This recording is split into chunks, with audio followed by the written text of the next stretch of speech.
महादेव की नगरी काशी में एक मुस्लिम युवक अपने मजहब को त्याग करके सनातन धर्म में घर वापसी करता है। दरअसल ये मुस्लिम युवक का नाम पहले असद खान हुआ करता था और ये मध्य प्रदेश के सागर जिले का रहने वाला है। अब ये अथर्व त्यागी बन गया है। पहले ये महादेव की नगरी काशी विश्वनाथ मंदिर पहुंचता है। वहां विधि विधिवत तरीके से इसका मुंडन कराया जाता है, पंचगव्य से स्नान कराया जाता है, फिर गंगा स्नान करा करके इसको शुद्धिकरण किया जाता है। उसके बाद ये महादेव का दर्शन करता है, महादेव के ऊपर जलाभिषेक भी करता है और अब ये अपने मजहब को त्याग करके सनातन धर्म में घर वापसी कर लेता है। पहले इसका नाम असद खान हुआ करता था, लेकिन अब इस युवक का नाम अथर्व त्यागी दिया गया है। दरअसल जब इस युवक से पूछा जाता है कि आपने मजहब को क्यों त्यागा, तो ये कहता है कि भैया पहले तो हम सनातनी ही थे, हमको तो तलवार के नोक पे सलवार पहना दिया गया था और हमारा धर्म बदल दिया गया था। वैसे एक तरीके से देखा जाए तो हमारे देश में रहने वाला तमाम जितने भी मजहबी लोग हैं जो इस्लाम को फॉलो करते हैं, वो सब के सब पहले हिंदू ही थे।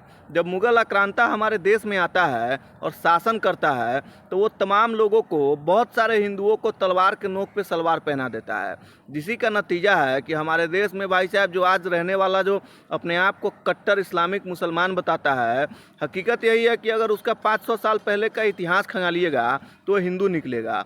वैसे भी अरब देश में जो रहने वाला मुसलमान है वो भारत, पाकिस्तान और बांग्लादेश के मुसलमानों को मुसलमान मानता ही नहीं है।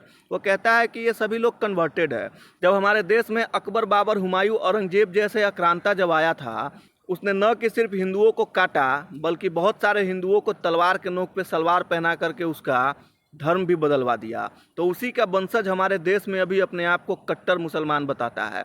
लेकिन हकीकत यही है कि आज से 500 साल पहले का इतिहास अगर खंगाला जाए तो सब के सब सनातनी ही निकलेगा। इस तरीके से मध्य प्रदेश के सागर का रहने वाला ये असद खान ने एक उदाहरण दिया है कि भाई साहब इसने अपने मजहब को त्याग दिया और इससे जब पूछा जाता है तो ये कहता है कि आज से 200-400-500 साल पहले तो भैया हम हिंदू ही थे, हमको तो ज़बरदस्ती मुसलमान बना दिया गया था।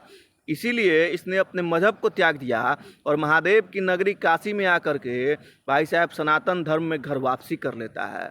तो इसीलिए कहा जाता है कि सनातन ही सत्य है और सत्य ही सनातन है। जय सिया राम।